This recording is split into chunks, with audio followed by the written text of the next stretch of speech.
We're in the home stretch. We've made it to, well, actually, yes. This is our first show in the month of December. This is where the going gets tough, where the tough get going. That's right. That's right. It's week 14, 4 Horsemen and Pick'ems, and that starts right about on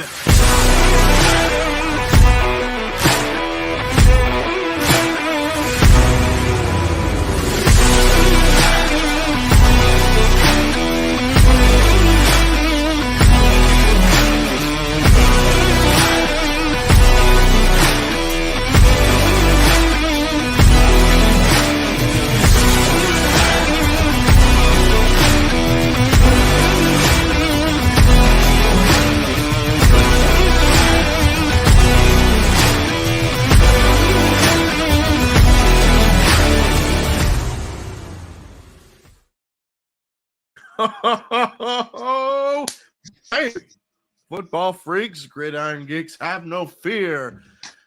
2 out of the 4 Horsemen and Pick'ems are here in the flesh. Baby. What's going on, right, everybody? How we doing? Week 14 starts right now. I, of course, am your host with the most, representing the number 1 seed in the AFC, the Miami Dolphins, who are 9-3, hoping to make it 10-3 early or later this week against those Tennessee Titans. Joining me as always, representing America's team, we got Mr. Tiny Tim. Yeah, that's right. How you doing, guys? It's Tiny Tim, your favorite armchair fan here. And I know it's like 20-something days before Christmas, but this past Sunday, the Cowboy fans got a nice little early Christmas present when those 69ers beat them chickens. But that was glorious. Yes, it was. I swear, every Cowboys fan was watching that game. Oh, yeah. And now we get to Sunday night. But I'm going to save it for when we get to the picks. Oh, boy, that's going to be so sweet. Oh, yeah. That's going to be oh so sweet. Before LC comes on, let's do the biggest winners and losers of week number 13. I think I'll start out with the biggest loser, and that is 100% the referees. Did you see the Green Bay Kansas City game by chance? Yes, I did, and I saw a blatant pass interference that was not called. Absolute joke. It was an absolute joke. I believe that was that our boy Cleat? I'm not sure. We'll probably have to get with LC when he gets here. I think that was Cleat Lakeman. But yeah, referees for 100%. Definitely, in my opinion, the biggest losers of the week. Close second, though, I would have to say would be, hold on, let me look this up real quick because I kind of didn't do my homework. So let me look this up. Week 13 NFL. Yeah. Those chickens. Yeah. Yeah. Those chickens. I would agree. Yeah, well, or the Eagles. Or the Eagles. You know why? Because you know what? We'll probably hear this later on. But let's just hear the Senators. The Eagles are so much better than the Eagles. That's right. Love the Senator. Love the Senator. That's right. As far as biggest winners, I would have to say Dallas. No, I appreciate that. I appreciate that. Because they went toe-to-toe with those Seattle Buzzards. You know, Buzzards, 41-35. They did. It was pretty good. But I actually say my biggest winner was Jake Browning. Ooh, Jake Browning. Yes, he came in for Joe Burrow, and he impressed everybody. Yes, he did. He impressed everybody with that. Yes, he did. Jake Browning. He went 32 of 37, 354 yards and 1 touchdown. And he was the AFC Offensive Player of the Week. Wow. That's I think if he keeps playing the way he does, I mean, this Bengals could have a chance to compete with those Ravens. They could. Oh, look who's here. Look who's here, Dashy. Oh, Dashy. Oh, okay. All right, there it We gotta is. do it. There it is, and there it is. Ooh, banana. That was about 5 hours. Yeah, that was about 3.5 hours of my life wasted trying to come up with that. I did see something that I don't know if you saw this or not, but the Pro Bowl voting has been going on, and there are some interesting names that are in first, second, third place. Let me just share my screen here real quick. Share screen. Boom, boom, boom, and share. So I'm not sure if you guys can see this or not. Let me see if I can zoom in just a little bit. There we go. So, center in first place, we got, oh, there's LC. There's LC. There he What's up, is. guys? What's up, man? How we doing? Busy, man. Busy. Oh, Well, man. we're glad to see you here. This is the Pro Bowl voting as of right now. Pro Bowl. All right. Pro Bowl voting as of right now. At center, I got Jason Kelsey as the top AFC center, and then Creed Humphrey as the top NFC. Free safety, Geno Smith for the Ravens, and then Jesse Bates for the Falcons. Outside linebacker, 1, TJ Watt, Pittsburgh Steelers, and Micah Parsons, 11 from heaven. Yep. Second place for the NFC. Strong safety, we got Kyle Hamilton and Reed Blankenship. Kyle Hamilton to the Ravens, Reed Blankenship for the Eagles. Corner, obviously, we got Deron Bland. That's your boy, Mr. Bland. Yeah. 5 pick sixes. Yeah. And second place, Jalen Ramsey for the Miami Dolphins. At guard, I got Zach Martin, Kevin Zeeler.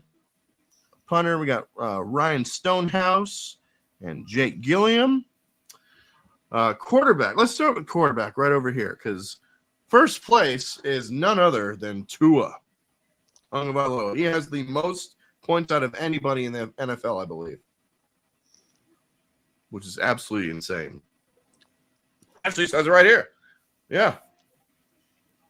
It says right here, all Dolphins players in the top 10 Pro Bowls at their respective positions as well. So, yeah, this, as of right now, you can take a screenshot of that, and this is what the Pro Bowl votes are as of right now. So let me stop this, and let's not waste any time. Let's get into week number 14 of NFL picks and predictions. And LC, I'm sorry to do this to you right off of the bat, but it's, let's be honest. Hell no, to the no, no, no. Hell to the no, hell to the no, to the no, no, no. Now you're probably asking why? Because we get to see the epic quarterback battle between Bailey Zappi and Mitchell Trubisky. I know it's gonna suck. Oh, man. Yeah. Hold on to your butts, ladies and gentlemen. Steelers are 6-point favorites from what I'm seeing right here. Yep. New England Patriots versus Pittsburgh Steelers. This game is in Pittsburgh. 6-point favorites for the Steelers. Yep. All right. Referee for this game is Clay Martin. and the announcers, because it is on Amazon Prime, you got Al Michaels and Kirk Herbstreit on the call. We all know the rules. Save the Steelers fan for last. Tiny Tim, let's hear what you have to say. Who you got, Steelers or Patriots? Man. Bailey Zappi versus Mitchell Trubisky. Wow. This would sound worse than a matchup between Jamarcus Russell and Ryan Leaf. Oh, I mean, this on the same this, level. About the same level, huh? Yeah. Yeah. It's pretty it's it's Yeah, it's about the same level, I'd say. it'll be this will be very interesting because you got these players here, and I will say one thing, like I've said before. So it's going to be Mitchell Trubisky for the Steelers. Yep. I always said that I never trusted Mitchell Trubisky, Never. but they're going up against the friggin' Patriots. Yeah. They're having one of the worst seasons that they've ever had. And so for this, LC, you're gonna love me for this. I got the Steelers winning this one by a score of 27-14, and I'm feeling so good about this pick. Guess what?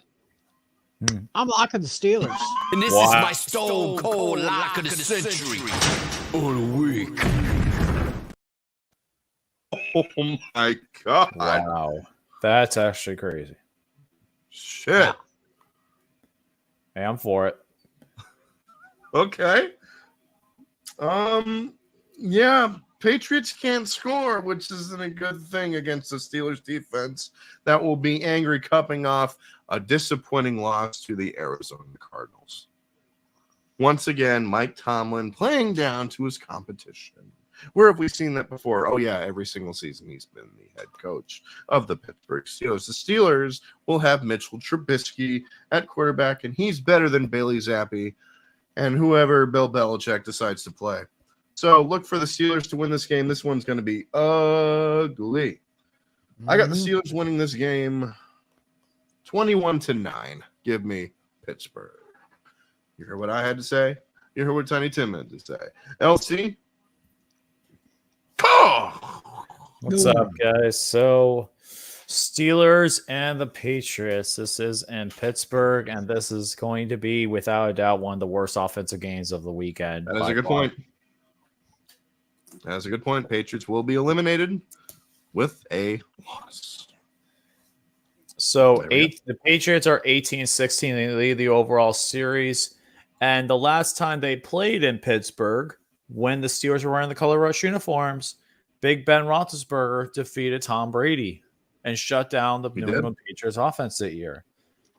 And I think the Steelers realistically are definitely going to have a downgrade offensively with Mitch Trubisky. But let's be honest here. The Patriots have such an inept offense. It's kind of insane to even think about how the Patriots are going to win, even though Patriots are also going to be without a couple of players.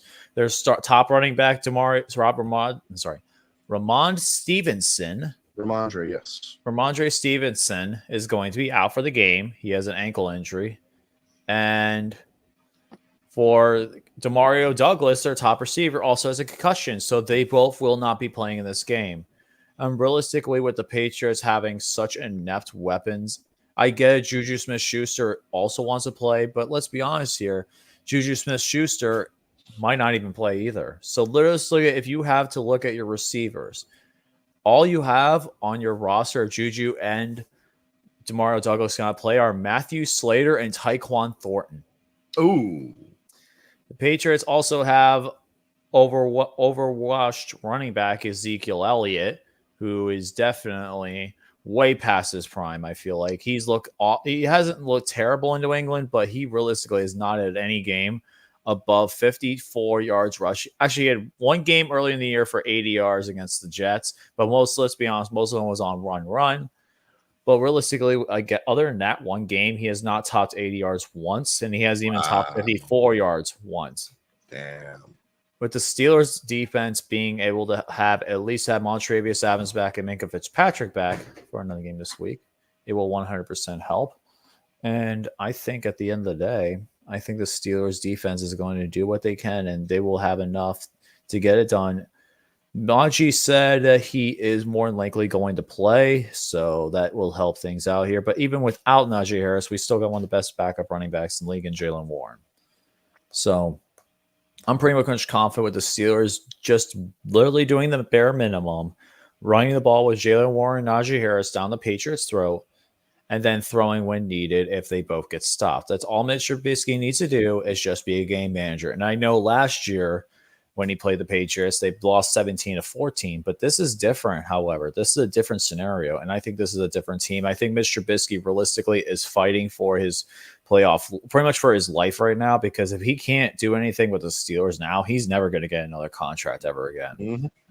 So in the end of the day, I think the Steelers will get the job done. I think that this game will be closer than people think. I think this is going to be an ugly game. I think this game is going to have no offensive touchdowns until late in the second quarter when Mitch Trubisky finds George Pickens for a touchdown. And I know he was close to having one last time, but let's be honest here. The Steelers, Bill Belichick, I think he wants to tank. I think they are right now the favorite for the number 1 overall pick other than Carolina. So I think Bill Belichick realistically wants a new quarterback. I don't think he can get anything done in this offense, even if they it looks bad now. If they're missing the top options, they're going to be even worse. Give me the Steelers to win this game. Final score. I'm going to go 20. I'm going to go 20-9. Similar to your score. So 20-9. Give me the Steelers to get the job done at home. That's right. And if you don't like that, Mike Tomlin has 4 words for you. We do not care. No, he does not. 2 more things I forgot to mention. We did the biggest winners and losers of week 13. Who was yours? Steelers were the biggest loser. I have to admit it. Right. And West Detective. Biggest win probably be Green Bay. My upset pick worked. It did. My upset pick worked last week. I went 11-2 last week in picks, by the way. I don't know Yeah, if you had a guys saw really that good or not. week. No, you did. That was a really good bad. week. But I'm still also- number 1, technically. Yes, you are. Steel Maidens, actually in Steel Sermon, and Max, I'm number 1. In my regular one, I'm number 1. And then in Dashies, I'm also number 1. Numero uno. Best of the best. Lowest ticketed price, by the way, $49. Makes sense. I actually know somebody that I met at the Steeler game. He's going to be going to this game. And it's going to cost him right around $50. Teams on bye this week, the Cardinals and the Commanders. If you're a fan of those teams, 2 things. 1, I'm sorry. And 2, you're going to have to wait till next week. And then also, thank God, this is the last week without bye weeks. Yes. The Thank you last for game last with bye weeks. Yes. Last week with bye weeks. Thank God. So there we go. All right. Moving on to the Sunday slate. We go to let's go to this game next. Let's Houston Texans and the New York Jets. This game is at MetLife Stadium. And from what I'm seeing right here, the Texans are 3.5-point favorites. Yes, you're right. 3.5-point favorites. There we go. Referee. For the Texans and Jets, the referee is Brad Allen. And the announcers for Texans and Jets. We have Kevin Harlan and Trent Green. Ooh. Interesting. They're calling this game? Well, Interesting. they probably got billed for it earlier, and they said, oh, God, really? We have to do this game? Well, I guess. Yeah, this is one of those be careful games for the young Texans because the Jets' offensive issues are evident, but their defense is still more capable of limiting that Texans offense, especially without Tank Dell. It's going to be Zach Wilson once again getting the start. From good starter Lord. to backup to third string to starter again. Back to backup, I'll bet. So look for a low-scoring affair. But at the end of the day, I'm going to go with the hot hand here. I'm going to go with the Houston Texans to beat the New York Jets. 21-17, give me Houston. I guess I wasn't examining this one as much as I should have. I mean, I've got the Texans winning this one. He's going to put Zach Wilson back in at quarterback. Yeah, that's all you need to know. Does anybody out there know the definition of the word insanity? Doing the same thing over and over again, expecting. No, wait, I know the perfect definition of that, and that is The goddamn Jets. There you go. That's also true. That is true. tell me what I'm telling you. I have no idea what's going on in Robert Saleh's brain. Obviously, it's not kicking in all cylinders. Nope. Put in Zach Wilson again. Zach Wilson is garbage.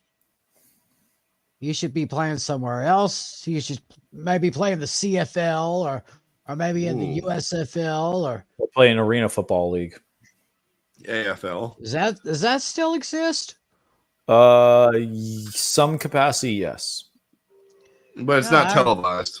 Yeah, I remember that used to be a big thing. What was that? What was that one Antonio Brown? Was the Albany Empire or something? Albany Empire. Yeah, maybe you can go there. Yeah, probably. Learn a couple thing or two from maybe. But anyway, I think the Texans can figure out that Jets defense. I mean, this is crazy. This may be crazy, but I've got the Texans winning the Jets by a score of 31-20. 31-20. Alrighty. I'll see. What say you, brother? Texans and Jets. The Texans have an overall record of 2-3 at MetLife. They've won their last 2 games, though, at MetLife in 2018 and 2012. The Jets lead the overall series 6-3, though, but realistically, this series is going to be pretty interesting to say the least. The Texans and Jets in this series at New York, they had the first 2 games when they were really terribly blowouts. But other than that, Houston's had the hotter hand in this series, only losing by 3 in 2010, winning by 3, and then winning by 7. So realistically, I'm going to pick the Jets to win by 10 here to combine points. So give me the Houston Texans to win this game. The Zach Wilson-led Jets are going to be something. I'm just like, why? Why are the Jets doing this? But let's be honest, they're desperate. They know they're not going to be able to get Aaron Rodgers before the end of the season. Their season's pretty much over, and they already have a ton of losses in a row. They are fighting 5 losses in a row, which is actually insane to think about. So make it 6. Give me Houston Texans. Final score: Texans 34, Jets 24. Lowest ticketed price on Game Time, $25. Yeah. That's a bargain. I wouldn't even pay 25 cents. Well, and what have I said about Zach Wilson? Trash. Yeah. Play Coach Singletary. Oh, where's he at? Zach Wilson. Yeah. Cannot play with him. Cannot win with him. Cannot coach with him. Can't do it. There you go. Can't do it. Right. Can't do it, man. All right. Next game. Next game on the list. This one could be interesting, as it is the Los Angeles Rams and the Baltimore Ravens. This game is in Baltimore. And from what I'm seeing right here, the Ravens are a whole touchdown, 7-point favorites. 3 for 3. 3, 4, 3. Let's hope this streak continues. Referee for this game is Scott Novak. And let's see, calling the game for the Rams and the Ravens on Fox. We got Joe Davis and Daryl Johnson, a.k.a. Moose. There we go. Who you guys got and why? Mind if I go Rams first? And Ravens, go for it. All righty. So the history between the Ravens and Rams, there's not much, but the Ravens lead the overall series 5-3. And the Rams have only played there 4 times, and they've lost almost every single time except for last year when they actually won in Baltimore last year, 2019. That is true. So they actually won last year, and that was the week before they ended up playing that Bengals game. They played the Bengals twice in a row. Mm-hmm.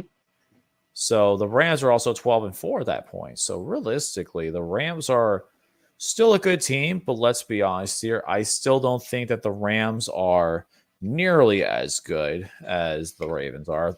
I will be honest here. The Ravens do have a pretty good defense, and at home, they're usually really good at home. They are. Actually, against the NFC, Lamar Jackson still has a 17-1 record against the NFC in his career, which is actually what's his record? I'm sorry, 17-1 against the NFC.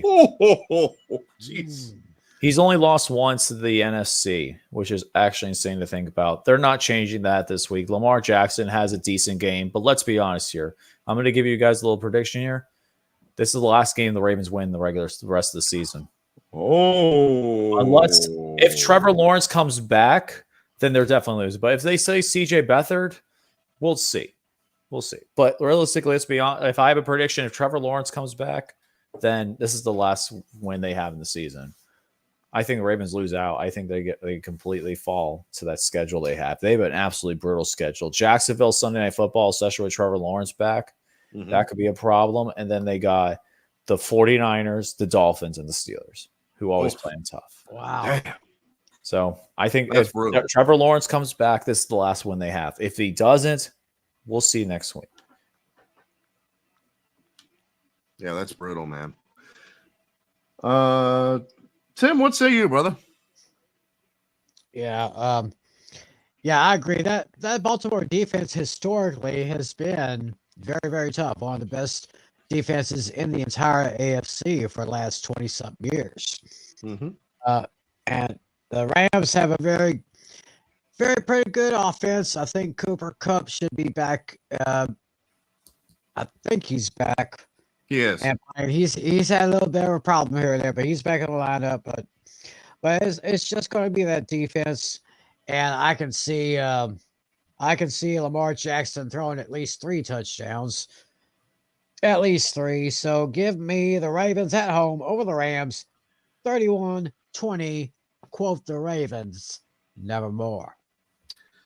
This is a long trip for the Rams against a team that's coming off of a bye. Rams are one of the surprise teams of the year so far, but this is a real challenge for their defense. Lamar Jackson and the offense against that defense that's been playing pretty well. This one's a toss-up, but you know what? I think the Rams are gonna do something here. I think last year's going to tell. Last year is going to play into this year as well. So, with that being said, Salimar.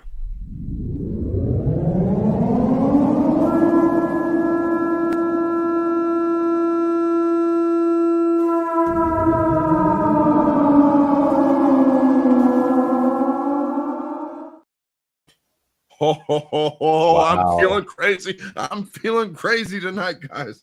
I got the Rams defeating the Baltimore Ravens in Baltimore, 28-21. Los Angeles Rams. Wow. That's game-winning touchdown, Matthew Stafford to Puka Nacua. I would love to see it. Trust me. If the Ravens do lose, I'm all for it. Lowest ticketed price on Game Time, $69. Nice.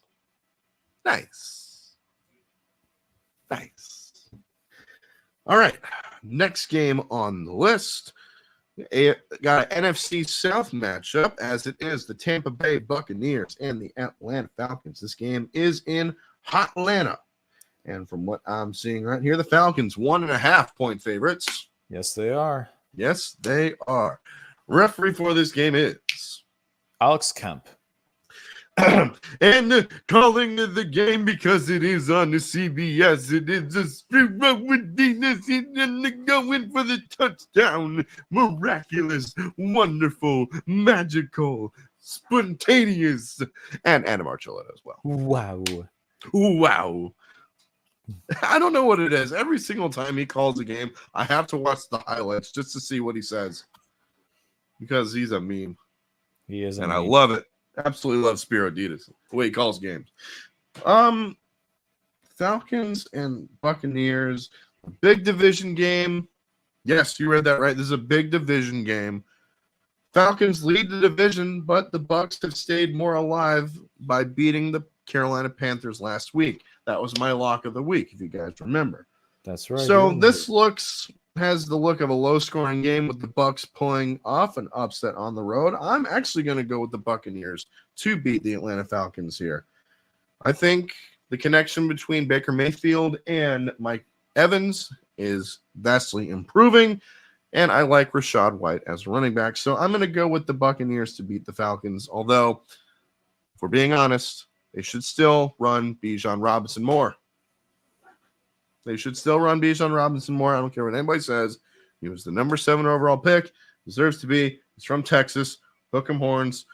Number 3 in the playoffs. Hope to see them in the finals against Michigan. That would be awesome.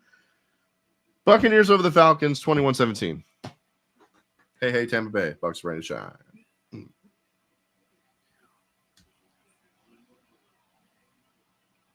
Who's next? All right, I'll go next then. Yeah. So Atlanta Falcons and Tampa Bay Buccaneers, their last 9 games, actually last 10, the Falcons do have an overall record of 4-6 against the Buccaneers in Atlanta, but the series is tied overall at 30 apiece. 30. 30-30. Wow. Literally it's 30-30. So literally it's tied On the up. next, 30-30. Buccaneers and Falcons. An NFC love story. Oh, good grief. Good grief. A match made in heaven and a match made in hell. This is Oh, are we going back? Are we going back to What was it? SummerSlam that year? Hello. Yes, that's right. 91. 91 SummerSlam. Yeah, 1991, of course. Madison Square Garden. So this is an interesting series right down the dang middle of this series. It really is right down the middle. This is going to be a very interesting game to say the least. And I think realistically that the Buccaneers do have somewhat an advantage, winning 6 of the last 10 in Atlanta. But this is going to be one of those games where I realistically was thinking about using my coin flip, but I decided to wait a little bit. I think at the end of the day, though, if I'm not sure to pick, I'm going to go home team, and I'm going to go ahead and take the Falcons to go ahead and get the win here. I think that Tampa Bay is a good team, but I just don't think that they have enough defense to really contain. And last time, though, Baker Mayfield also really struggled against the Falcons. Yes, he he did. struggled on the Falcons. He did struggle that week, though. And realistically, Baker Mayfield does not have the best track record against Atlanta. Nope. He does not have the best record against them, realistically. I think that the problem is that, let me see, with Baker Mayfield overall. Hold on one second. So in his career, he has played 2 games, and realistically, he did not have the best game against the Falcons last time. Even though he won in 2018 with the Browns. The Browns were very competitive, and the Falcons were absolutely garbage that year. Yep. So I'm going to go ahead and think he's going to struggle again. He hasn't really impressed me. He hasn't thrown a touchdown pass in 2 straight games, which also hurts as well. Wait, no, he doesn't. He scored one last week. In the past 2 games, he hasn't thrown a touchdown pass last 2. Wait, actually, no, sorry. Mike Evans. Oh, I'm sorry. Oh, that was the one. I'm sorry.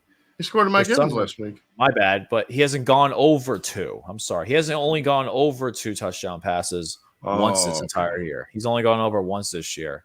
I don't think he does it again. I think the Buccaneers struggle a little bit, but I think the Falcons end up winning this one. I think it's a closer game than people think. But in the end, take the Falcons to win this one barely. Final score 20-17. Give me the Falcons. There we go. I really don't even know why, man. It's just I picked it for. Also, last week was my first time since week 2 that I picked them and they won. That is true. Yeah, well, I don't see much scoring in this game right here. Falcons just really got to work Bijan Robinson a lot more. He was like top draft pick. I mean, he was near the top overall. Why they're treating him like they are, I do not know. They need to really get him going because I think he can do something for this Falcons team. Low scoring game. I'm going to go home team. Give me the Falcons over the Bucs by a score of 16-13. All right, next game on the list, we got another NFC South matchup, as it is the Carolina Panthers and the New Orleans Saints. This game is in the Big Easy. And from what I'm seeing right here, the Saints, 5. Spinneroonie, 5-point favorites. Just 5? Just 5. Oh. It was a Spinneroonie. I know it. Shouldn't have done that. It's okay. 5.5. 5.5. That's fine. That's fine. It's fine. It's fine. Referee for this game is referee for the Carolina Panthers and the New Orleans Saints is going to be, where is it? Allen. Yeah. Yeah. And you got County Albert and Jonathan Vilma on the call. By the way, forgot to mention this, lowest ticketed price for the Buccaneers and Falcons, $67. All right. So more than the Texans Jets. I'm legitimately surprised how the Texans Jets is cheaper with offensive rookie of the year candidate CJ Stroud compared to the Falcons and Buccaneers. I don't get it either. Who you guys got and why? Panthers and Saints. I'll go first on this one because let's be honest here. The Carolina Panthers are an absolute dumpster fire against the New Orleans Saints. Sure, they won last year in New Orleans 10-7, but let's be honest. Other than that, Carolina does not favor well in New Orleans. They really don't. They've only won twice, including that one. But otherwise, in New Orleans, they've been absolutely getting killed for the past 8-9 matchups in New Orleans. And it doesn't stop there. Give me the Saints to win this one. I think the Saints get it right here. This is a get it right for a game. I think they booed Derek Carr so much that Jameis Winston ends up coming in, and Jameis Winston gets the job done at the end. And I think realistically, I'm going to go crazy on this. Jameis Winston starts forward after this. I think he starts the rest of the season. If he can get a good win, have a good performance against the Panthers, I think he's going to do. I think he starts the rest of the year. Interesting. Because Derek Carr, let's be honest, he's not lived up to that contract. That contract he signed with the Saints is highway robbery. Over $150 million to do next to nothing. And he's only thrown 11 touchdowns this year and has only 11. Only 11 this year and has also thrown 6 interceptions, which is not a good ratio. He's barely better than Kenny Pickett. Let's be barely better than Kenny Pickett. Barely. Damn. Right now, stats wise, I'm being serious. Like Derek Carr, has he ever impressed you this season? Has he impressed you this season as a Saint? You know, that one game against I mean the Jackson, no. I mean, there was that one pass. No. I can't. I'm drawing a blank. His best game of the year was against the New England Patriots, where he had 183 passing yards and 2 touchdowns. 183? 183. Other than that, that's it. That's it. Other than that, he had a 300-yard game against Indianapolis. But other than that, what has he done this year? Nothing. Saints win off Alvin Kamara's ass, though. Let's be honest here. Yep. Okay. Panthers, they're playing on a second straight road game, but they get a Saints team that could be without Derek Carr. That means Jameis Winston, Mr. Crab Legs himself, would be the starter. The Saints defense should be able to slow a Carolina offense that is not very good. I'm going to go with the Saints to beat the Panthers 28-14. Who dat? All right. Who dat nation? Well, I was just looking at this matchup here, listening to what LC said, and well, I gotta call an audible on this one. I'm still picking the Saints to win this one, but it's going to be more than what I mentioned last night on my show, Fantasy Football Fever. I said the score would be 23-20 Saints, but looking at this here, and the fact that Carolina doesn't really do too well in the Big Easy, I'm calling an audible. I'm going Saints 23, Panthers 10. Wow. 23-10. I like it. All right. And the lowest ticketed price. Yeah. Lowest ticketed price, $34. So barely above. Like, Or let me also bring this up. It's also higher to go to a Saints Panthers game, which means next to nothing. Realistically, if the Panthers win, it means next to nothing. But the Panthers only have another 1 draft pick, but higher than offensive rookie of the year candidate CJ Stroud versus the Jets. seeing CJ Stroud in general should be worth a little bit more money. Let's be honest here. Yes, it should. Yes, it should. But because it's in New Orleans and it's on Bourbon Street, so it might as well just a little extra, just a little extra. It's probably more for a beer. It's probably more for a few shots at a beer at one of those local pubs on French Quarter, if you know what I'm saying. Right. All right. Next game on the list. Ooh, this one should be good. As it is the Indianapolis Colts and the Jacksonville Jaguars. This game. Wait, Jacksonville Jaguars. The Indianapolis Colts, Houston Texans. God. Nope. Wait, pause. I am scared. You didn't read the thing. You typed it in. You didn't. I deserve that. Alex, are you okay? Redo. Next game on the list, we got the Indianapolis Colts and the Cincinnati Bengals. This game is in Cincinnati. I know. I can't read. I can't read in this one. That's okay. Next week, we'll work on colors. From what I'm seeing right here, the Colts are 1-point favorites. You're right. Back on track, though. Back on the right track. That's right. Referee for this game is Sean Hockley. And one of the better ones. And calling the game on CBS, you got Tom McCarthy, James Lofton, and Jay Feely. Jay Feely, that's a name I've not heard in a while. The former kicker. That's right. What's the former kicker? I guess I'll go first in this one here. So this is sort of a big game now that the Bengals beat the Jaguars. That's why I said Jaguars first, because I knew it would correlate somehow with this game. See? Right. See what I did there? It works out in the end. Colts are on the road for a second straight week. Always a challenge, even on a short trip. Jake Browning won't play like he did in Jacksonville. I still think somehow, some way, I think the Colts find a way to get the job done by one. Gardner Minshew Mania, brother, runs wild again on those Cincinnati Bengals. Give me the Colts to get the job done over the Bengals by a final score of 27-23. Give me Indy. Oh, Alex, what's the lowest price for this one? I'll mention that. I'll mention that at the end. Okay. All right. Who's All right. Well, I'll go ahead and go next here.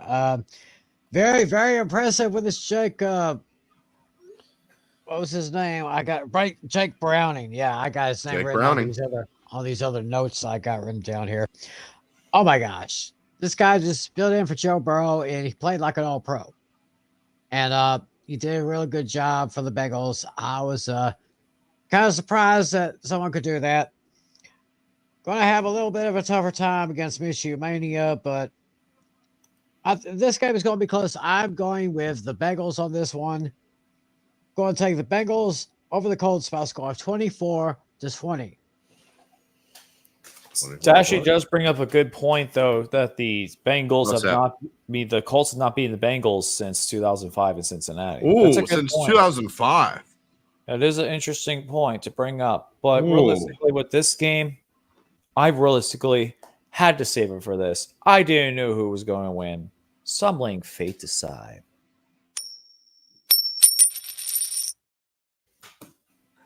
This is my coin flip game of the week. Coin flip game of the week is here, and that is the Colts and the Bengals 1-point spread. Both of these teams are coming off very impressive wins. And yes, it is I am for real. Go ahead and play it, Alex. You for real? I know.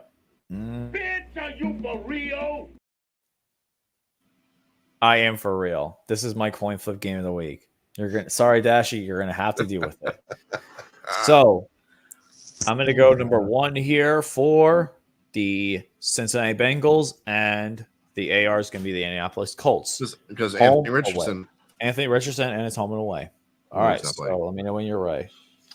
3, 2, 1.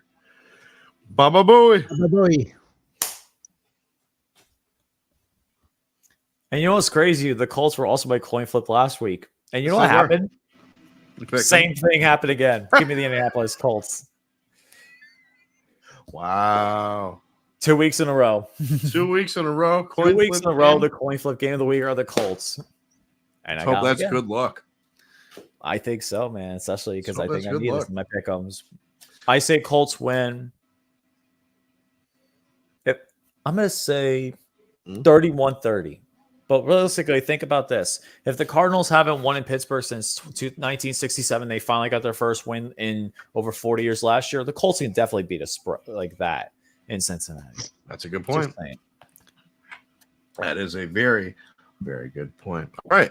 Lowest ticketed price, $114. $114. $114. Oh my God. The Colts do lead the series as well, 20-12, which also helps as well. Okay. Just Next game on the list. Ooh. Okay. This one should be interesting. As it is the Jacksonville Jaguars and the Cleveland Browns. This game is in Cleveland. And from what I'm seeing right here, the Browns are 3-point favorites. You are right. They are 3-point favorites. 3-point favorites. Right on the nose. So pretty much only one loss so far. Referee for this game is? Referee for this game is, let me pull it up here. It is the Ron Torbert. You got Ian Eagle and Charles Davis on the call. CBS game of the week. Wow. Ian Eagle and Charles Davis. That's right. Who you guys got and why? Jaguars and the Browns. I'll actually go first on this one. The Jacksonville Jaguars lead this overall series 12-6. And for a short period of time when the Jaguars were and Browns were both in the AFC Central, the Browns AFC Central, before 2002, they were a part of the AFC Central when they first joined the NFL.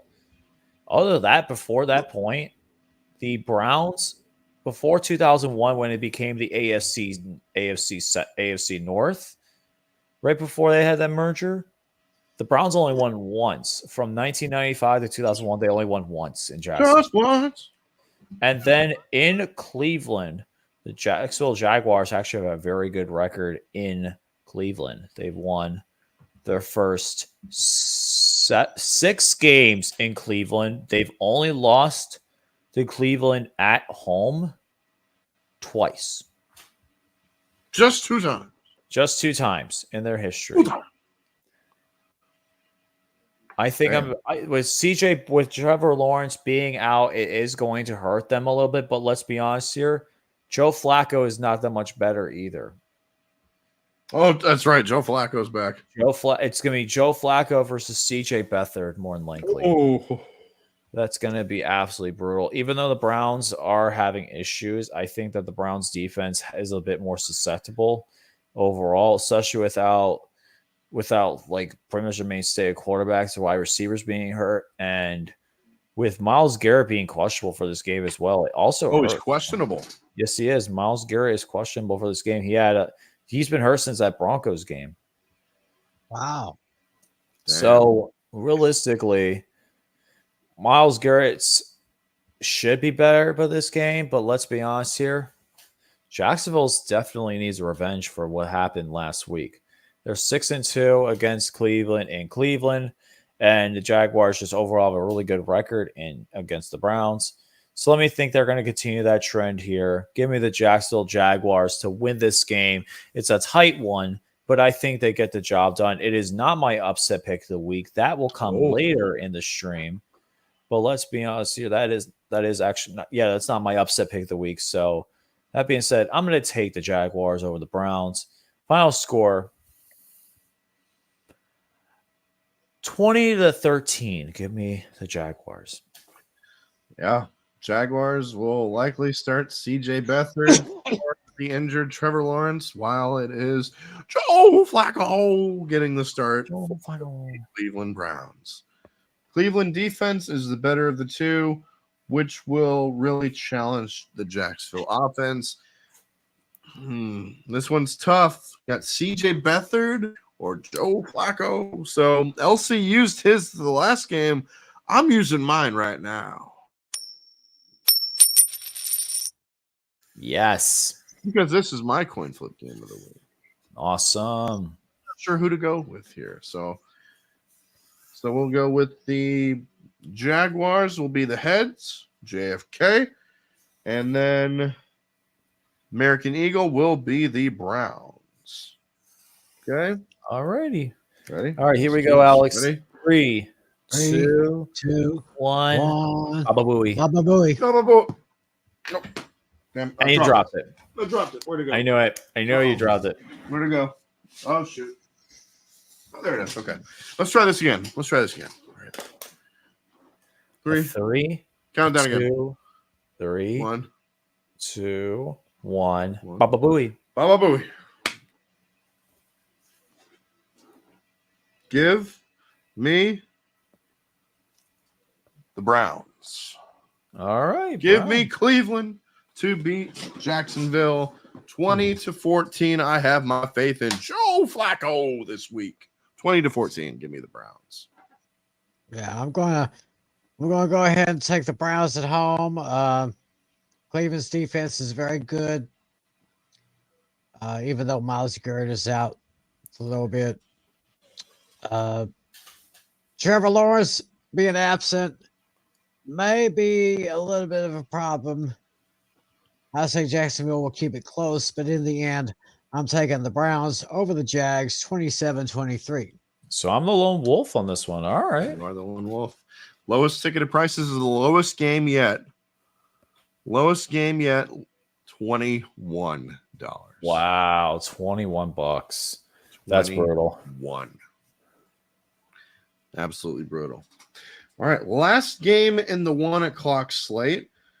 We got the Detroit Lions and the Chicago Bears. This game is in Chicago. And from what I'm seeing right here, Lions are 3.5-point favorites. Yes, they are. 3.5-point favorites for the Detroit Lions. Referee for this game is One of your favorites, Alex Blake. Truh. Actually, on the broadcast, it was pronounced Trey, Trey Yeah. Blake. but I like Truh better. Truh. So let's just call him Truh. We'll just give him a nickname. Yeah, Nickname. exactly.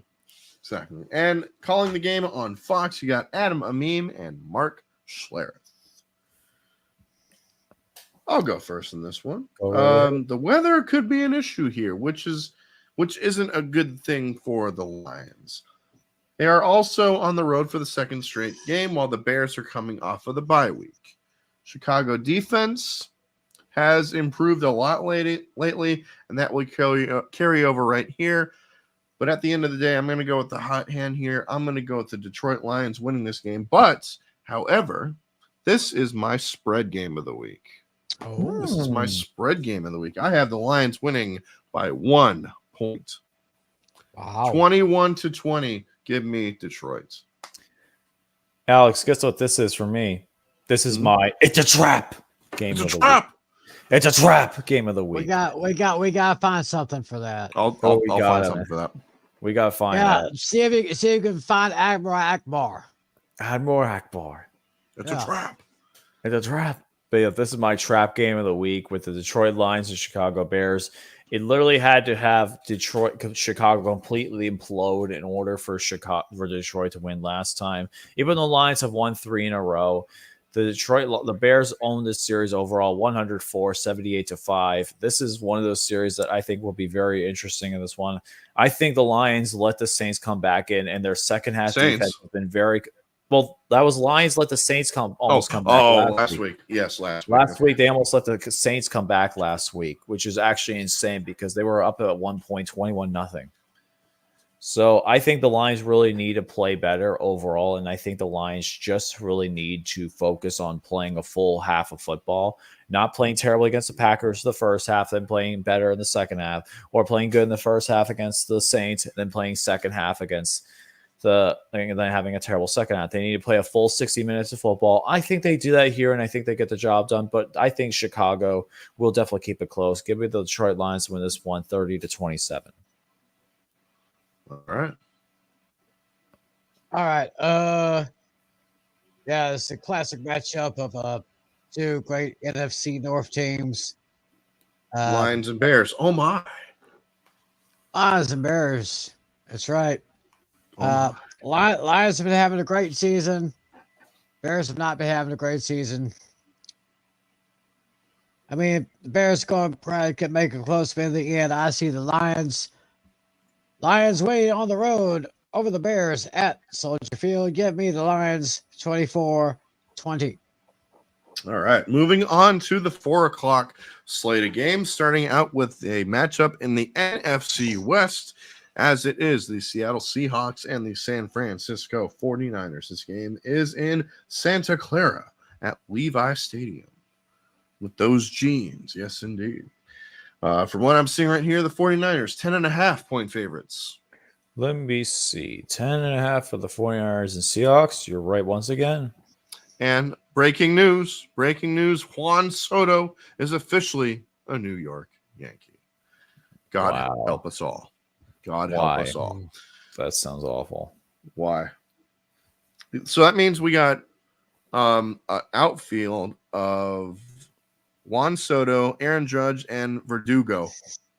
Crazy. Jeez, that's absolutely nuts. Referee for this game is Brad Rogers. And calling this game, we got Kevin Burkhardt and Greg Olson. We got the Fox A team. I'm actually surprised that the Fox A team are calling this game. The Fox A team for this game. By the way, sorry, forgot to mention this again. Lowest ticketed price for Lions and Bears, $179. Good God, Chicago with the overpriced tickets. Yep. It's Insane. Chicago for you. Chicago. Who you guys got and why for this game between the Seahawks and the 49ers? Seahawks lead the overall series 30-21. Even though the 49ers have won their last 4, Seahawks have dominated the series over the past few years. But over the past last decade, they've dominated them. Since the 2013 NFC Championship game, the Niners have only won combined 6 times when they played. And even though the 49ers won this year, I think the Seahawks will definitely keep it close for the most part until the second half. Then I think the 49ers are really going to dominate and prove why they're the best team in the league in general. 49ers win this game convincingly, 49-24. I think it's going to be 28-24 in the first half, and then it'll be a complete domination after that. Yes. Okay. All right. Mr. Tim, what say you? Well, as I was mentioning to Alex before the show went on the air, I really don't like doing something like this, but I want to thank the San Francisco 49ers. Yes. They gave my Cowboys a nice early Christmas present by tearing the hell out of them chickens. Well, sure. Yeah. I guarantee you, every single Cowboys fan was watching that game. They were. That's insane. So it looks like there may be some chinks in the armor of the chickens, but we'll get to them later. Right now, 49ers took care of the chickens, no problem. Last week it's the chickens. This week it's the buzzards. Be no problem at all. Give me the 49ers convincingly over those buzzards, 33-21. Yeah, Seahawks have lost 3 straight games and have some major issues on defense right now. 49ers are rolling on offense. That means this will be an absolute mismatch. 49ers blew them out in Seattle, and they will do it once again right here. I do think both teams will score. I think Brock Purdy still continues to be in the talks of MVP. I'm going with the San Francisco 49ers to beat the Seattle Seahawks 31-21. Give me San Francisco. Lowest ticketed price, $239. That's makes sense. 49ers tickets are always expensive now, especially Yes, they since are. they're this good. Oh yeah. Speaking of expensive tickets, we go to Vegas next, as it is the Minnesota Vikings and the Las Vegas Raiders. This game is in Viva Las Vegas, and the Vikings are 3-point favorites. You're right on the money again. It's only one loss so far. You're doing really Only good. one loss. I got something cooking, man. You got something cooking, What's man. going on? Referee for this game is Craig Rolstad. And you got Kevin Kugler and Mark Dirty Butt Fumble Sanchez on the call.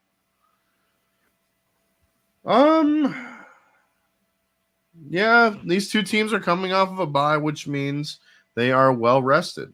Vikings have to decide on a quarterback who hasn't been determined yet. I believe it is now confirmed that it is going to be Joshua Dobbs. Yes, it is. And they're also going to be having one Justin Jefferson back. Yes, they are. Justin Jefferson is back in the lineup. And the Raiders, on the other hand, are 2-2 under Antonio Pierce, and they are playing much better football with him as interim head coach. But I think that connection, like I just said, the Pastronaut and Double J will get the job done over the Las Vegas Raiders. I got the Vikings beating the Raiders 24-20. Skull. I love it.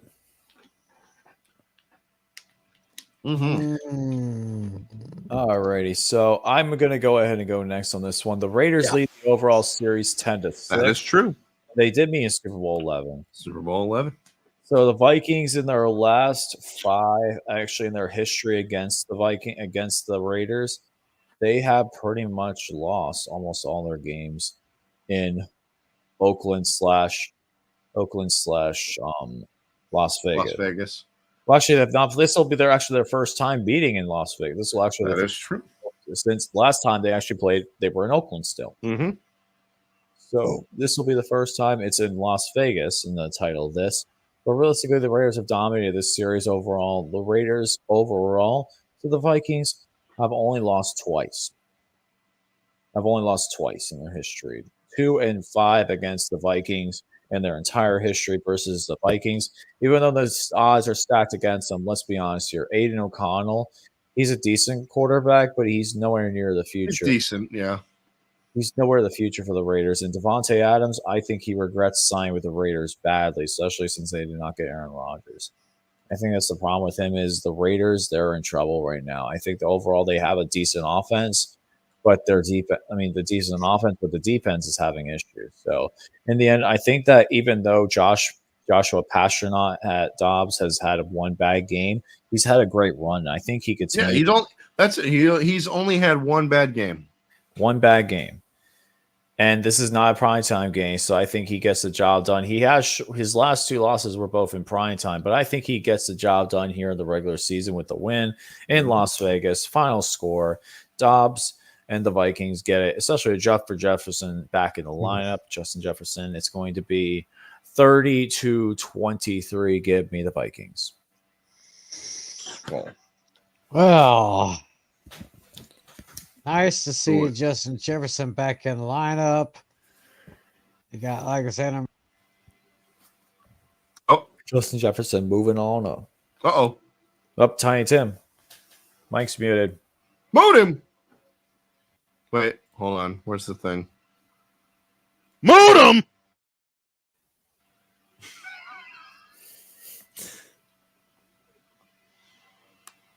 Gotta push the button. Push the button. There you go. push the button. Yeah. Oh, no. You pushed the button. As I was saying, it seems like it's maybe a difficult time to kind of win a game in Vegas sometimes. Mm-hmm. Don't know exactly how healthy Justin Jefferson's going to be. This is not really a big one. I'm not really quite. This might be a little bit of an alarm here. I guess you could sound the alarm if you want to. Yeah, what the hell? Wait, oh. Sorry, that was a little premature. That was a little bit of an alarm. A little premature. Yeah, I'm actually taking the Raiders over the Vikings 24-17. That's their upset of the week. Is this your upset special? Or is Well, it now is there one later on? Well, now that you mentioned it, I don't really see any more on my list here. So, yeah, make it official.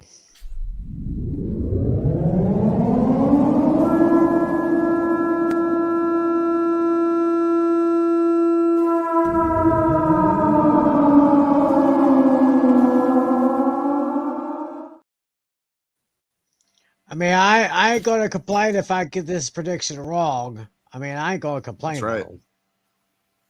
It'll be interesting. Yes, it will. Lowest ticketed price, because it is Vegas, it's going to be through the roof. Yes, it is. $254. That's actually cheap, surprising the Raiders. It's actually very cheap. Yeah, it is actually. But yeah, it is. Okay, next game on the list. Game in the AFC West. We got the Denver Broncos. Oh shoot, I messed up. I You messed put up the again. Rams, the Los Angeles Rams. I'm sorry. on? I'm sorry. Wait a minute, the Rams play the Ravens, but how are they going to play the Broncos at home when the Chargers? Incomplete. Alex told me earlier today he had a very long day, so I guess it's kind of been a long day. Oh, I know that fact, man. You know, it's all right. It's all right. I'm just messing with you. I'm trying to find something. Hold on. There we go. Hallelujah! Holy shit! Where's the Tylenol? That's me right now. That's me right Yeah. now. Okay. Denver Broncos and Los Angeles Chargers. This game is in Los Angeles. And from what I'm seeing right here, the Chargers are 3-point favorites. They are 3-point favorites. Good job. You're actually doing really good on that. Favorites. Only Love still it. one loss. Okay. Referee for this game is It's your all-time favorite, Alex. Cleat. Cleats. Cleats. And calling the game on CBS, you got Andrew Kettleon, Tiki Barber, and Matt Cold as Ice Ryan. Cold as ice, Ryan. That's an interesting one. I don't think he'd be as cold as ice in sunny Los Angeles. Well, it is wintertime. It is December, so. Yeah, here it's 57. I know. I love it. I absolutely love it. It's t-shirt and shorts weather over here. No, it definitely is. It's definitely better than it is in Pittsburgh, that's for sure, because I was in Pittsburgh a few weeks ago, and it was colder. All right, Broncos and Chargers. The Broncos are in the middle of a 3-game road swing, which is never really that easy. The Chargers won last week against the Patriots, but they only scored. Wait. They didn't score. Not one. What? Not two. What? Not three. What? Not four. What? Not five. What? 6 points the whole game. What? I'm serious. Yeah, I thought 6 you were going to points. play Ron Simmons there. 6 points. I mean, There you go. yeah. Give me the Broncos. All that being said, give me Denver to get the job done over the Chargers. I think they'll score 4 more than they did last week. I think they scored 10. Give me Broncos over the Chargers, 17-10. Is this your upset pick of the week? No. No, it was the Rams. Oh, that's right. It was the Rams. No, it was the Rams. Alex, you know how I asked about why it's your upset pick week? This is mine. Sound the alarm. Oh.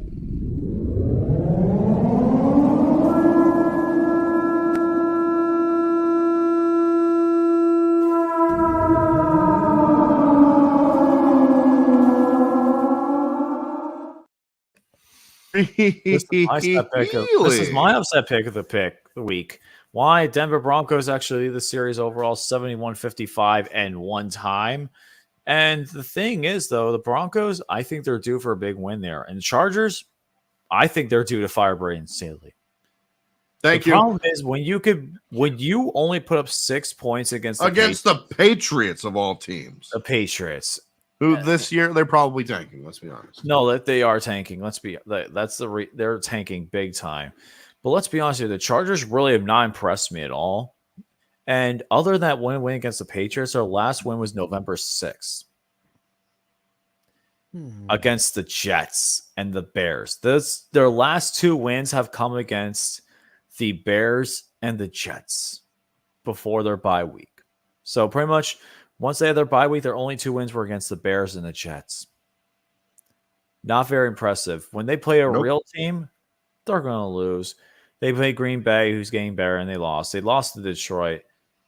And I think that they're going to lose to Denver here. Give me the Los Angeles Chargers to get whooped by the Broncos here. I think Broncos make this much a big game for them. I think the Broncos pretty much run the ball down their throats and win Patrick this game. Starr? Yeah, I wonder where Patrick Starr is. Haven't seen I don't him think in a he few likes weeks. the fact. Oh, we haven't seen him ever since Russell Wilson You know started why? cooking. Yeah, he's starting to cook. Because Russell Wilson decided to cook. Oh, He did. Even though he had a bad game last week, I think he rebounds here and throws 3 touchdown passes. Give me the Broncos to win. 3 touchdown passes. So give me the Broncos to win. Final score 31-17. Give me the Broncos in my upset pick of the week. Denver. Okay. yeah. Well, I wasn't too sure about making the Raiders my upset pick. I think I was more leaning toward Denver being my upset pick. Oh. Yeah. Oh. Because, I mean, Denver has been really, really good here lately. I mean, Russell Wilson is starting to cook. And besides, he's got a champion head coach of Sean Payton. Chargers doing all right, but I think Denver will go into SoFi Stadium and get a victory here. I'm taking the Broncos over the Chargers 27-21. I'm sorry to say Arnold, but no, Chargers, no. And now no Chargers, no. Now Sorry. no Chargers, no. All right, next up, you know what? This could possibly be for most people, could be the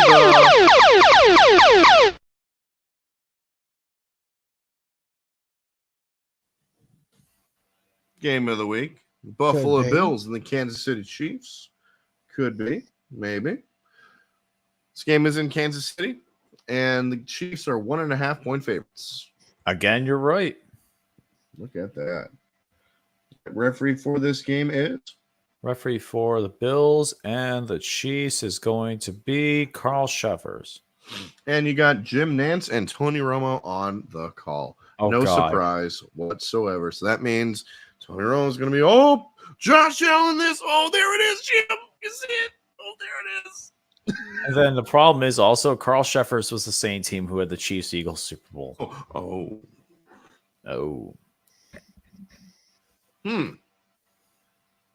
Okay. Damn it. Broncos Chargers lowest ticket price $55. Wait, Broncos Chiefs or Broncos Chargers? Chargers $55. Oh, okay, you mentioned that. Well, what's Bills Chiefs? I'll mention that after we do our picks. I'll actually go first on this one again. Go for it. This is one I've actually really had a time. This game and another game were definitely the ones I had the most trouble with. Buffalo did win last time in Kansas City last year, 24-20. And the Bills overall have won 2 of their last 3 in Kansas City. They lost the playoff game in 2022, the AFC champion divisional round, and then they did win last year in the regular season, the last 2 years in the regular season. The Bills, though, it's an interesting one to say the least. The Bills do pretty well in Kansas City, but Patrick Mahomes in general, he's only lost back-to-back games 3 times in his career. So he's 13-3 coming off back-to-back games. 13-3, which is very impressive. He's only lost back-to-back games 3 times. And the Bills, let's be honest, they're in free fall mode. They realistically cannot afford another loss. It's going to be a tough one. They lost to Philly in overtime. They had their bye week. The Chiefs, they 6 and lost to the 6. Packers, and their offense has not been that good. And Bills they're are 6 and 6. It's 6 and 6. Are they realistically going to be able to make the playoffs with 7 losses? I doubt it. I really doubt it at this point. Sorry, Garrett Bear, but I'm going to take the Chiefs. I'm going to be safe here and take Kansas City. I hate to do it, but let's be honest here. I think the Chiefs just somehow find a way to get the win here. I think they somehow a way to get the win here. I think the referees blow, especially because it was Carl Sheffers, the guy who just did the Super Bowl against the Eagles and favor Mahomes. I think that the referees are going to have a big play in this game, which I really hate to see happening. But let's be honest, I think it's going to happen nowadays. It's ref ball is just so worse. They do play well in Kansas City. We'll give you that, Steve Cooper. So if the Bills win, I will not be surprised. But in the end, I think the Chiefs get it done. And final score, Chiefs 27, Bills 24. I hate to do it, but I got to be realistic here. First things first, I'm a realist. I got you. Yeah. This is going to be one of the most interesting games of the week here. Kansas City still trying to see if they can maybe become the number 1 seed in the AFC. Was of course that's being held by the Dolphins right now. Buffalo is slipping at the worst possible time. Josh Allen's still a turnover machine, but I believe Buffalo will make it close. But in the end, I see a late field goal by Harrison Butker. Give me the Chiefs over the Bills, 30-27. So we can't really hear that crazy guy. I'll just play him anyway. Yeah, I'll just play him anyway.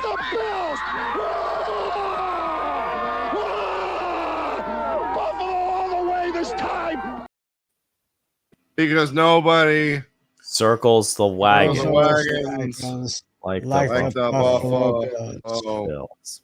Bills, even though that wagon is broken. That wagon's falling off the tracks fast. Is broken. Okay. Bills are coming off of the bye week while the Chiefs are coming off of a tough loss to the Packers on the road. The Bills need this win in the worst way possible for their playoff hopes, while the Chiefs need it for seeding in the AFC playoff race. Who's number 1 seed again? It's the Miami Dolphins. Aqua and Orange. Orange. I believe the Chiefs are 3rd from what I saw.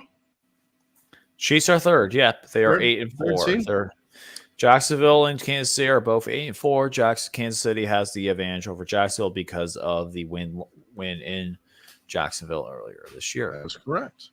So this will be a high-scoring game like all the other ones are, which will be won late by the home team. I have the Kansas City Chiefs beating the Buffalo Bills. Where have we seen this one before? Oh, wait. Every single time they play each other. Give me the Chiefs to beat the Buffalo Bills 35-32. How about those Chiefs? Yeah. Finals, lowest ticketed price, $224. That makes sense. Yeah. That does make sense. Okay. Now, it is Sunday night. Football in America, NBC. Check your local listings. For a lot of other people, this is another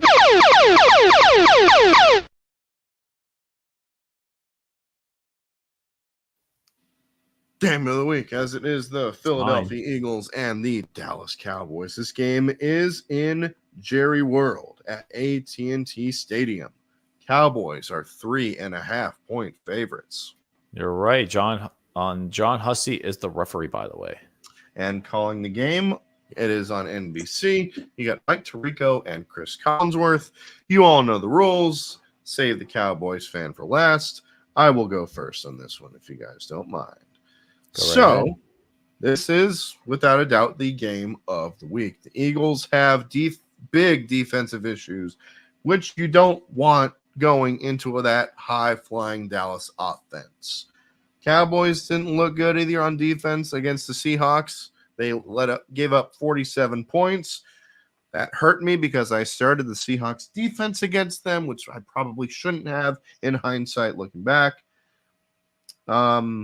Eagles won their earlier matchup, but this time I got the Cowboys getting their revenge. In a high-scoring game, I got the Cowboys defeating the Philadelphia Eagles 34-30. Let me hear you, Jimmy Johnson. How about them Cowboys? Yeah! Give me Dallas. The Eagles have not swept Dallas since 2011. Yep. The Eagles always do struggle in Dallas as well. The Eagles have played pretty badly in Dallas. They've lost their last 5 games in Dallas. And their last win in Dallas was in 2017, November 2017. Other than that, the Eagles have lost have pretty much lost every single game, which is around 1-6 in their last 7 games at Dallas. I think that the Eagles, though, realistically, are a really good team. But I think Dallas is going to get their revenge, and I think they're going to get their revenge from that week 7 game, was it? When they played 28-23 or something like that? Something like that. Yep, they played a week. So realistically, I'm taking Dallas. I'm taking Dallas. As much as I hate to do it, I don't like either of these teams that much. And I like as a Steeler fan, if I had to pick one though, I gotta pick the Cowboys right now to win this game as of this week. But still, if I had to pick them, which one I would prefer, I wouldn't prefer either of them. But still, I don't like the Cowboys to beat us in the Super Bowl. Right. But the Eagles have it. They have. So overall, give me the Cowboys to win this game. Final score: Cowboys 34, Eagles 27. Give me the Cowboys. How about them Cowboys? Yeah! All right. You hear what I had to say? You heard what LC had to say? Your turn. All right, then. Wait, who's knocking at the door? Oh, where's? Hold up.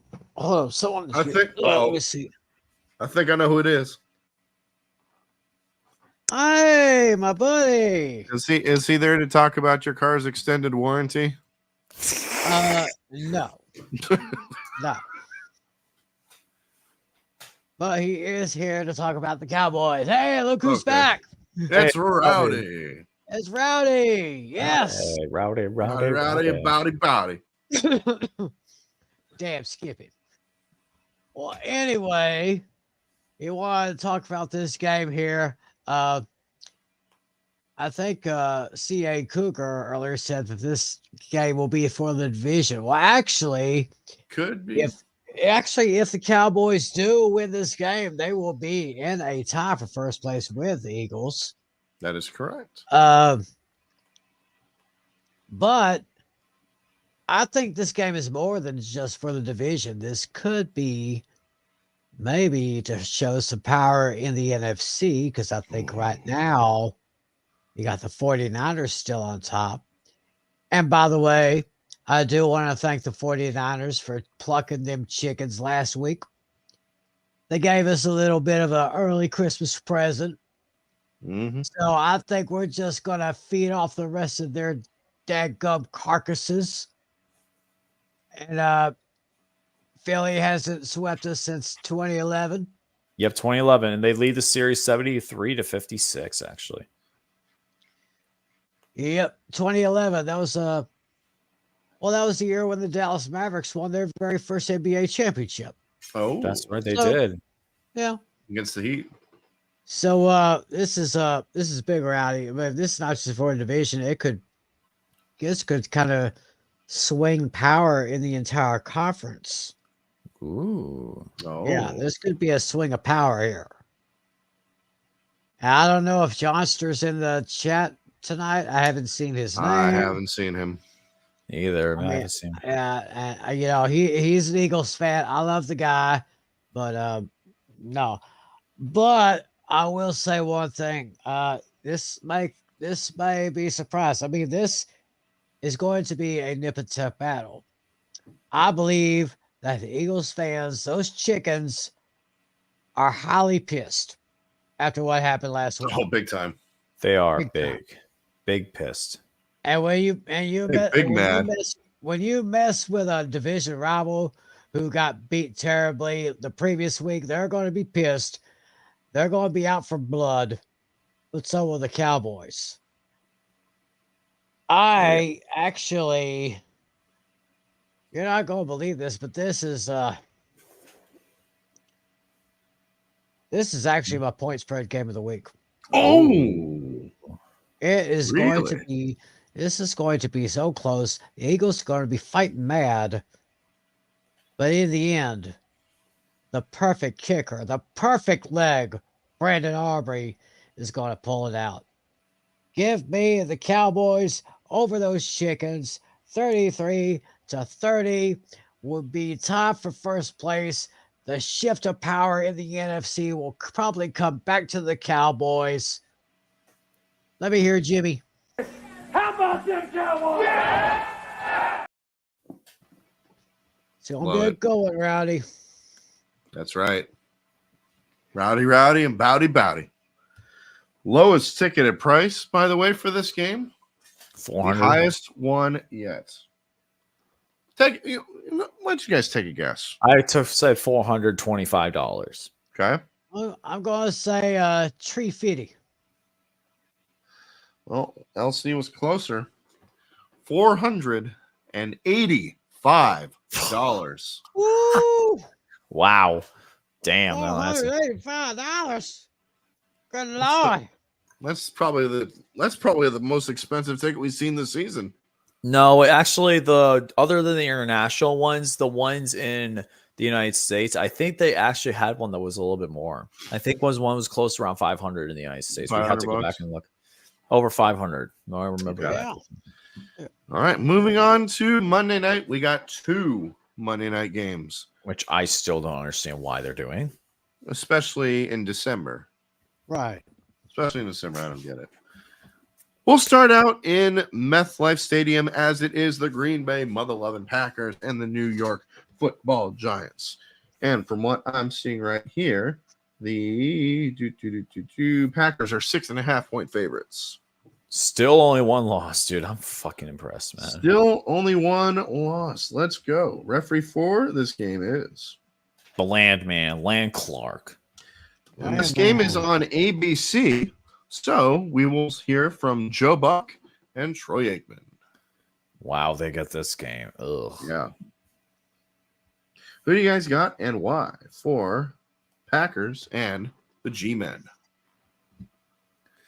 The Packers lead the overall series 34-27-2. But realistically, with the fact that this series is just weird, man, this series is weird. The Packers have only won twice in their last couple of games at the Meadowlands, which actually is insane to think about. And the problem is with this game, the Packers are coming off on a hot streak. They lead the overall series. They are coming off on a hot streak. They beat the They've won Kansas three City straight. Chiefs. They've won 3 straight games. Ever since that Steelers game, that was their last loss that they had, actually. From what I remember, that was their last loss was against the Pittsburgh Steelers, where I was at. I was there. And they've won every game since I was there. So that's actually kind of crazy to think about, me being at that game, how it would turn not only the Packers season around, but the Steelers season around. It's actually insane to think about. The Giants are rolling with the Italian man, Tommy DeVito. Tommy DeVito. Hey, we got Gabagool. Gabagool, man. Danny DeVito's nephew. Yes, he is. But still, I think Jordan Love's starting to cook, though, and he's starting to really get some good things going, though, with this Packers offense. The Giants, their record is just, it's subpar. They had a bye. They're coming off the bye week, but still, they're only 3 recent wins. There are only 4 wins this year coming against the Arizona Cardinals, the Washington twice, and New England. Not very impressive, Leo. he's telling me. And they pretty much had to see New England blow it at the last second, pretty much a field goal that would have forced overtime. And the Cardinals, who blew a 28-point lead, 21-7 lead. Sorry, 21-point lead, 28-7 lead. Yeah, Packers are not going to take the Giants lightly, and I think they get the job done. Tom Grossi has another great stream where he completely loses his mind. Final score, Packers 34, Giants. Actually, no, 31-20 is what I had. Yep, 31-20. Sorry, I read my score wrong. 31-20. That sounds pretty good. Yeah, this is kind of a mismatch right here. But it's just, I mean, like I said, the Giants season ended when Daniel Jones' season ended. So not really much to say about theirs. Jordan Love is actually slowly impressing me. Slowly but surely. He's doing pretty good. He's not going to let anybody in Green Bay down, or the Green Bay fans. Yeah, they're going into New York, but it ain't going to matter. Give me the Packers over the Giants by a score of 30-21. Yeah, Packers have won 3 straight and appear to be rolling. The Giants are coming off a bye, and this won't be an easy game for the Packers coming off of a big victory over those Kansas City Chiefs. But they will find a way to keep that streak going as one Jordan Love, all you need is love, stays hot. Give me Packers to beat the New York Football Giants. Final score 23-17. Go, Pack. Go. Lowest ticketed price, $50. So double the price of Texans Jets. Interesting. Yep. So literally, just for going for a primetime game to a regular season game, it's a double up. It's crazy. Absolutely crazy. And plus, the Packers have more history than the Texans, so they do. Right. What you gonna do? All right. Last game of the week. Your game. It's my game because it is the Tennessee Titans going up against those Miami Dolphins. This game at Hard Rock Stadium, aka The Rock. And from what I'm seeing right here, the Dolphins are 13-point favorites. Let me see. 13-point favorites. They went up to 13.5. So literally, you had a record this week of 13-2. Still very impressive. Let's hope my record stays that way for pick'ems too. That would be nice. That would be nice. Referee for this game is Adrian Hill. And calling the game, this game is on ESPN, ESPN2, and ESPN Deportes. You got Chris Fowler, Louis Riddick, and Dan Orlovsky. Alrighty, we know the rules. Save the rules. Save the Fins fan for last. Yeah. Tiny Tim, go ahead and go first on this one. I'm just going to make this short but sweet. You know what I said when I said that the previous game was a mismatch? This has got to be the biggest mismatch of the week. I'm going to make it short but sweet. Dolphins 44, Titans 10. Fins up. Baby. Baby. My goodness gracious, man. Derrick Henry just avoided not playing this game is also really going to concern things. Dolphins lead the overall. We might, because he was in concussion protocol, but they're saying he could be fine to play on Monday. Okay. Just like Demario Douglas for the Patriots. So that's why I was keeping an update on that. Okay. But Dolphins lead the overall series 21-18. But let's be honest here. If there's one thing I have not used yet, Alex, I think you know what it is, and it's for the third straight week. Locking him in. And this is my stone cold lock of the century. Or the week. Do I really need to make it any more simple? No. 56-9. Wow. Tyreek Hill puts out 235 yards of receiving and gets 2 touchdowns. And Alex, for the Yahoo sports spread thing of the week actually has the amount of actual percentages for what the people in Yahoo Sports are actually picking, which is on Dashy's league. Mm-hmm. This is the lowest one. I mean, the highest one the Dolphins has actually had. Oh, it's my 4th straight week. That's actually crazy to think about. But still, this is the highest percentage ever for any team this season.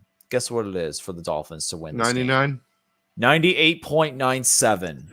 No, So wow. only 1.03% of people and all of using Yahoo Sports Pick'ems pick the Titans. 1.003%. That'd probably be about a few hundred people on the outskirts of Nashville. Yep. Insanity. Okay. Yeah. You hear what these gentlemen had to say. Now, Over it's to you, my sir. turn. Call. Is mine. Hiya. Dolphins get a Titans team that has yet to win on the road. They have not won a road game yet, the Titans, this year, while the Dolphins have yet to lose a game at home this year. Also, I believe 3 out of our last 4 games are at home. Yep. Miami rolled up big offensive numbers at home on the road last week against those Washington Commanders. And we will roll up big offensive numbers at home against the Titans defense that is struggling. I'm with LC Muscles on this one. You can call me a homer all you want, but I'm locking them And this in. is my stone cold lock of the century. Or the week. 38-14. Love it. Now, however, if by some miracle the Titans pull off this upset, I made a bet with somebody. If the Dolphins lose to the Titans, I will film myself drinking coffee with mayonnaise, Will Levis style. Oh. I don't want to do that. But I have to. So, in the spirit of good fun, I'm going with my boys. Fins up, baby. All day, every day. 38-10. Wait, did I say that already? No, What was you, my you at 38-14. 38-14. 38-14. Fins up, baby. There we go. And that, ladies and gentlemen, is it for week number 14 of the 4 Horsemen of Pick'ems. Yes, Appreciate each and every single one of y'all tuning in. Oh yeah. Man. Next Monday is going to be fun because I got to work in the morning. Then I got to do Bofas on the sofas later on. And then I'm calling the game. So fun. Wow. It's going to be a fun Monday next week. So Oh boy, that's be a on the lot. lookout for that, folks. Tiny Tim, Fantasy Football Fever. That's right. Got Fantasy Football Fever on my channel. Every Tuesday night, we start, I think right now we're starting between 10 Eastern and 10:15 Eastern, which would be 9 p.m., 9:15 Eastern in Central Time Zone. But within that time, that's when we have our show. So y'all tune in. We're in our league. This week is our final week of the regular season before the playoffs start. So Ooh, okay. no, I'm actually in that one. So yes, I am. I'm actually Yes. in there. Yeah, so we got to make make the right adjustments. That's all you got to do. For all you fantasy players out there, make those adjustments. Check the waiver wires, check all that, and then check out Fantasy Football Fever next Tuesday night. Next Tuesday night. And you know what? Should we tell the people? Should we let them in on our little secrets for our next program? I'm actually very intrigued. Go ahead and tell them, Alex. Well, let's just say there's going to be a little bit of a crossover. Ooh, okay. Because the co-hosts of Fantasy Football Fever, Johnny Flynn for the win, who was on our program last year, and John Natale will be our guest pickers next week. Very nice. I love it. Not one, but 2 guest pickers next week. So be on the lookout for that. LC, you guys, yeah. You'll just see me when you see me, man. You guys, yeah. Don't worry. I've been way too busy, though, with crazy stuff, man. Don't worry. You'll see me when you see me. Do not worry. I'll be around. He'll be here. He'll be here. He'll be steer. Dashy makes up a good point. We might finally get to wear Aqua this year. That would be awesome. We might finally get to wear the Aqua jerseys this year because we've worn white all 12 games so far. That's ridiculous. So, you should. Right. Need to make a change for the better. We'll see what happens.